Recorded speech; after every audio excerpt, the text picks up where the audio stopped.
कहा था कि गंगा स्नान कर लेना केवल पुण्य की प्राप्ति कराता है, ब्राह्मण को भोजन कराना पुण्य की प्राप्ति कराता है, यज्ञ हवन आदि ये पुण्य की प्राप्ति कराता है, यज्ञ अनुष्ठान पुण्य की प्राप्ति कराते हैं। ये करना पड़ेगा। और इस सब को करने के बाद में जब जन्म जन्मांतर तक आप ये सब करते रहोगे, माने ये सब करने के बाद क्या मिलना है, बहुत ध्यान से समझना इस बात को। इसका अर्थ है कि इतना पुण्य करने के बाद भी आपको धरती पर आना पड़ेगा, जन्म लेना पड़ेगा। क्यों, क्या लिखा है कि कोटि जन्म समुत्थेन, करोड़ों जन्म का पुण्य। माने पुण्य आपको केवल कहां लेकर जाते हैं, स्वर्ग तक। पुण्यार्जन करने के बाद आपको आना पड़ेगा, क्योंकि करोड़ों जन्म जब इकट्ठा होंगे, करोड़ों पुण्य इकट्ठे होकर जन्म होता रहेगा, मरते रहेंगे, पुण्य फिर पुण्य करेंगे, फिर मरेंगे, फिर पुण्य करेंगे, फिर मरेंगे। उसके बाद क्या होगा, कोटि जन्म समुत्थेन पुण्येनैव लभ्यते, तब ये लाभ प्राप्त होगा श्रीमद् भागवत को प्राप्त करने का, तब आपकी मुक्ति होगी। ऐसे मुक्ति नहीं होगी। इसलिए पुण्य तो करो, लेकिन पुण्य करने के साथ में भगवान को प्राप्त करने की चेष्टा करो। तो कहां जाकर हमारा जन्म नहीं होता है, स्वर्गलोक गए तो जन्म हुआ, क्षीणे पुण्य विशंति मृत्यु लोका।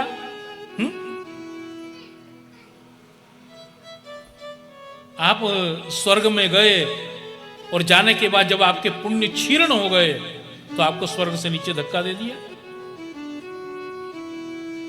फिर धरती पर आ गए।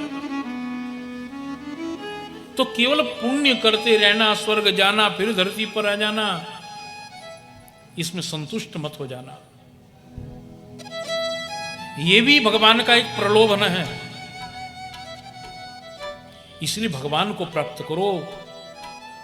गीता के अंदर भगवान ने कहा है, यज्ञानाम जप यज्ञोस्मि, यज्ञ में मैं जप यज्ञ हूं। भगवान ने उसमें कह दिया कि मुझको प्राप्त करने का साधन कौन कौन सा है, यज्ञानाम जप यज्ञोस्मि। जप करो, जितना हो सके उतना करो, क्योंकि ये जो स्वर्ग लोक है ये मध्य का मार्ग है। और भगवान कहां रहते हैं, गोलोक में, सत्यलोक में, वैकुंठ लोक में। और हमको जाना कहां है, भगवान के धाम में। तो भगवान के धाम में जाने के लिए बीच में कौन सा स्थान पड़ता है, स्वर्ग। और हम क्या कर रहे हैं, स्वर्ग तक जाते हैं फिर लौट कर आ जाते हैं, स्वर्ग तक जाते हैं फिर लौट कर आ जाते हैं। तो कहा कि कोई ऐसा यत्न करो ना कि स्वर्ग से आगे की यात्रा भी हो, सीधे गोलोक धाम की, सत्यलोक की, उस लोक की यात्रा करो। उस लोक की यात्रा कोई भी नहीं कर रहा है। केवल स्वर्ग तक जाते हैं, आनंद भोगते हैं, पुण्य क्षीण होते हैं, फिर धरती पर आ जाते हैं, फिर दोबारा से पुण्य प्रारंभ किया।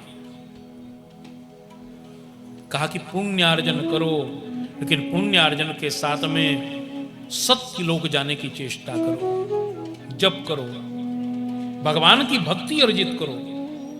क्योंकि एकमात्र भगवान की भक्ति में वो शक्ति है जो आपको गोलोक तक लेकर जा रही है। गोलोक में जाने के बाद आपका दोबारा जन्म होने वाला नहीं है।